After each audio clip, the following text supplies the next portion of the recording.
Chapter 7 Narcissistic Minds Part 1.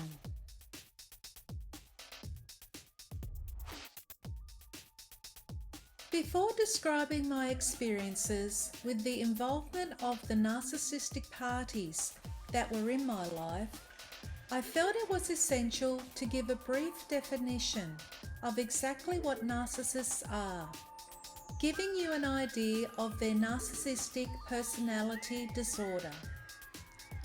According to the article on the Choosing Therapy website, Male Narcissist, 10 Traits and How to Deal with One, defines male narcissists as having the following traits.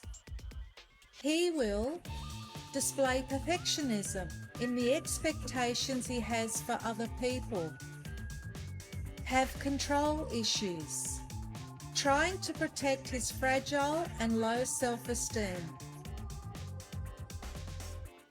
hold commitment issues because of the possibility of diminishing the amount of attention they receive from others, exhibit pathological lying. They can frequently lie about, exaggerate, or embellish things to fulfill their narcissistic supply. Often use manipulation in order to get what they want, and generally do not recognize this behavior as wrong. Love bomb. He will bombard a person with intense emotions, affection, gifts, and an abundance of their time and energy.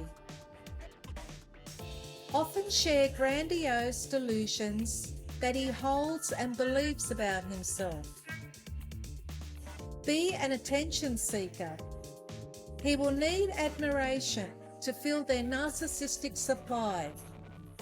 They will spend a lot of time seeking and maintaining the spotlight. Be dismissive. If he believes that someone else is getting more attention than them, or that others are perceiving them to be more impressive than they are, they will often do whatever they can to undermine that person's attributes and accomplishments, or can be outright abusive to people in their lives. Narcissistic abuse can take many forms, including physical, verbal, emotional, sexual, psychological, financial, exploitation, and even technological abuse.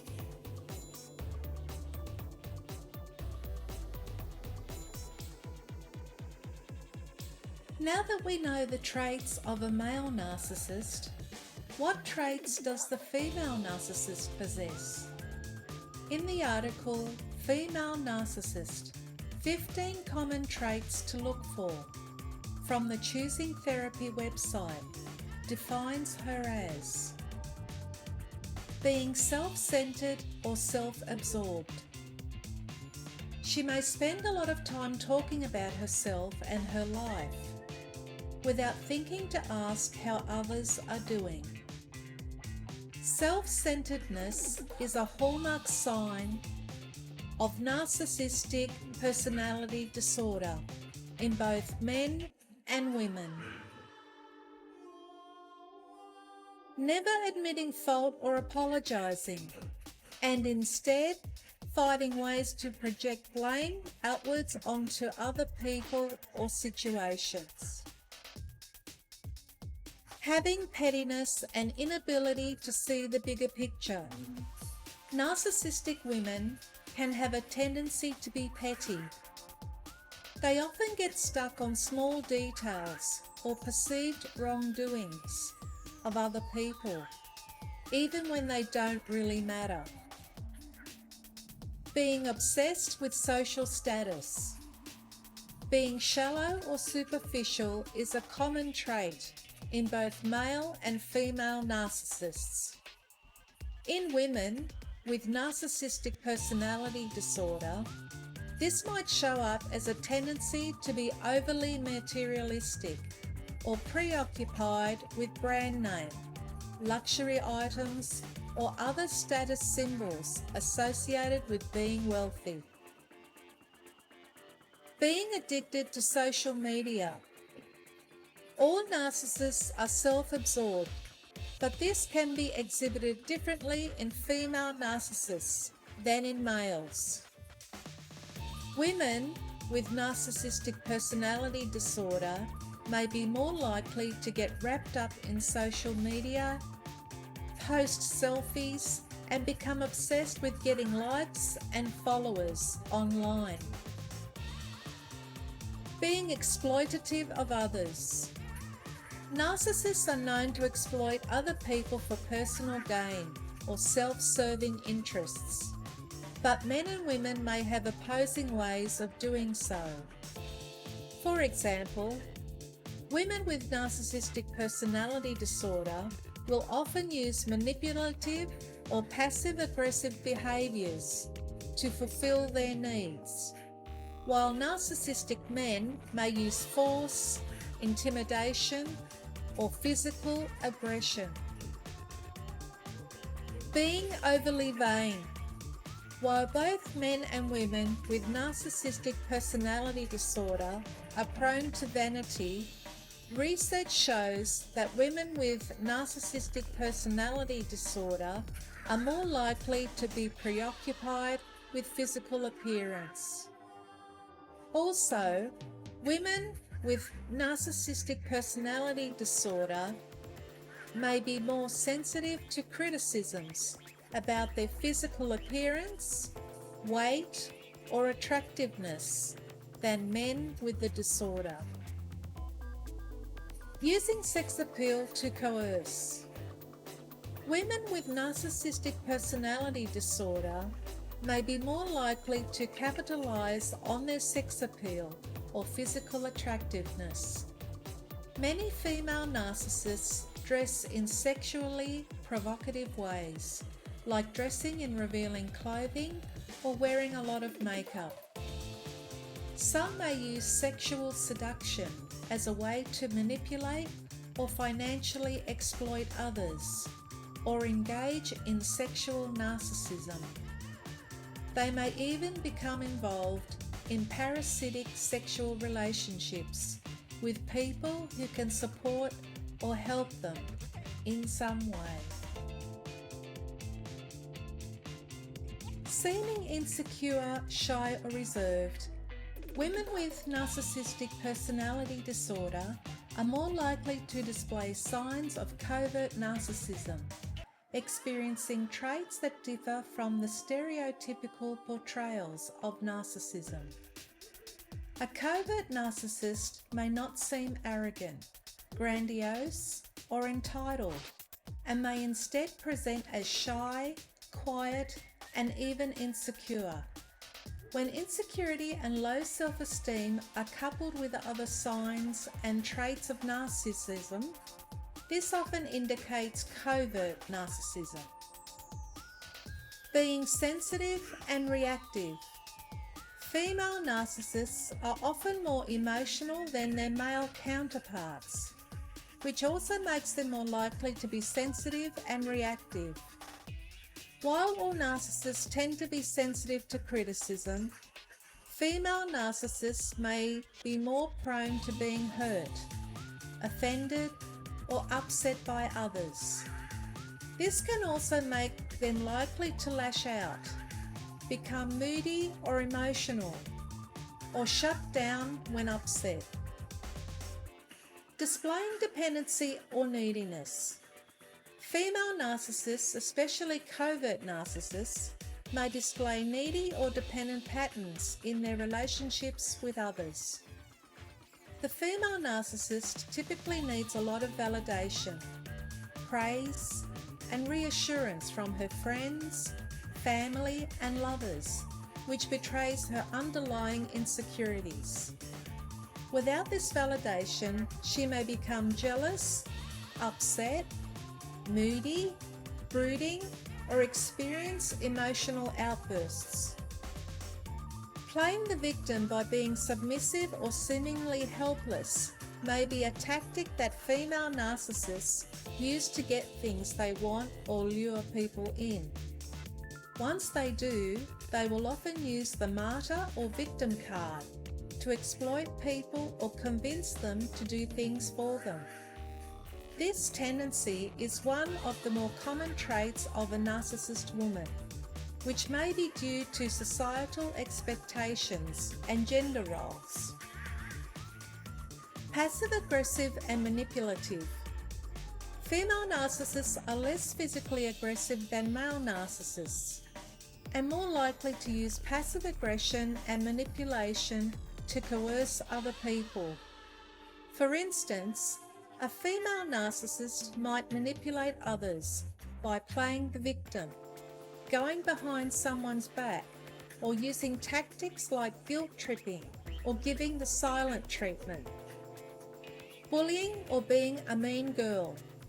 Just because narcissistic women aren't as physically aggressive doesn't necessarily mean they're any nicer or less dangerous. Female narcissists may use different types of aggression like gossiping, spreading rumours, gaslighting, name-calling, or giving people the cold shoulder. Having the instability in work, life, or relationships.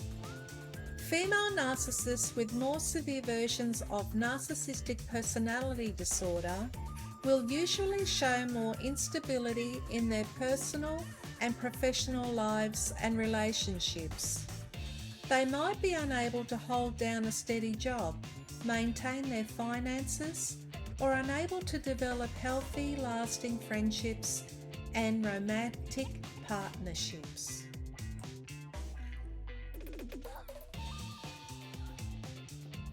My ex-partner and his other partner, the third party, are both narcissists. He was the narcissist in my relationship, and they are both narcissists in their own current relationship. Unbeknownst to me, he was two-timing me with his other partner, putting me in a third-party situation. I ended this false relationship with him due to my suspicion of, firstly, him seeing another woman, and secondly, him or the narcissistic third party or other people doing dark magic on me. I was being spiritually attacked. God showed me the truth. So what was the motive for this so-called false love triangle? She, the third party, is a witch, and he, my ex-partner, is a warlock, and they are both part of a satanic cult. They are working together with other coven members of the same satanic cult, performing dark magic on me, the innocent party. I previously explained the types of dark magic that they were performing on me. But why were they still doing this, you may ask? Their motive was, and still is, greed, one of the 7 deadly sins. As per Roman Catholic theology, the 7 deadly sins are pride, greed, lust, envy, gluttony, wrath, and sloth.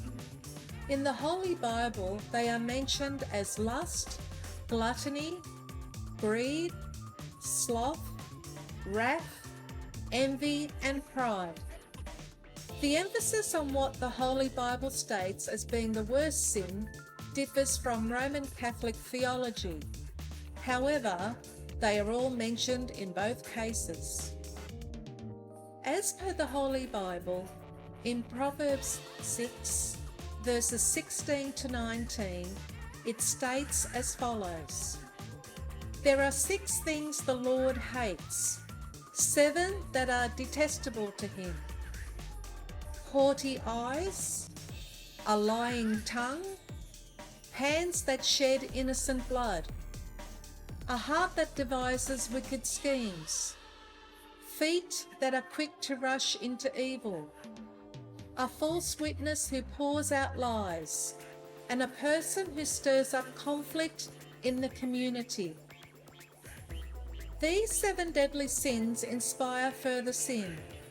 The point I'm making here is that a few of the 7 deadly sins performed by my ex-partner, the third party, the coven, the additional dark magic practitioners, and anyone else who might be involved were or are committing any of the following sins against God and me.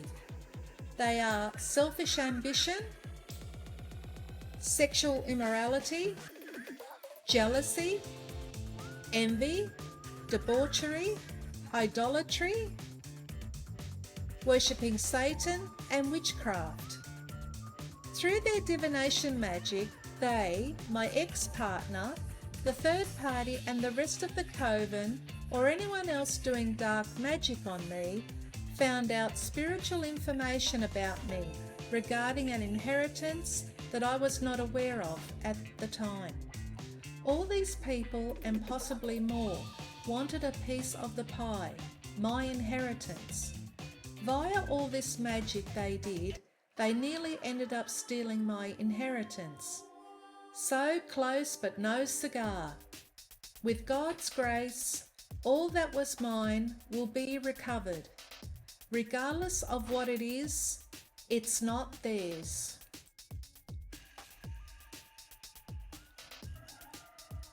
No man can take away what God has for you. No matter what that is, it's already yours.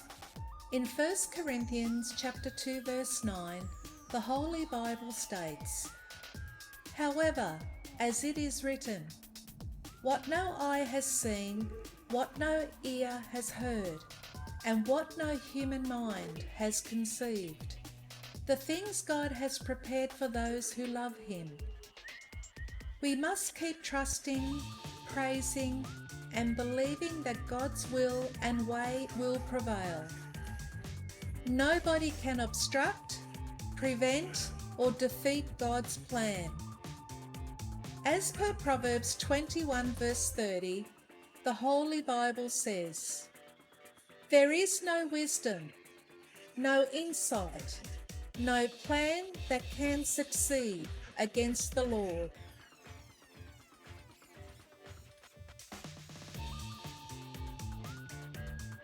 Furthermore, I'm not the only person that they have done this to.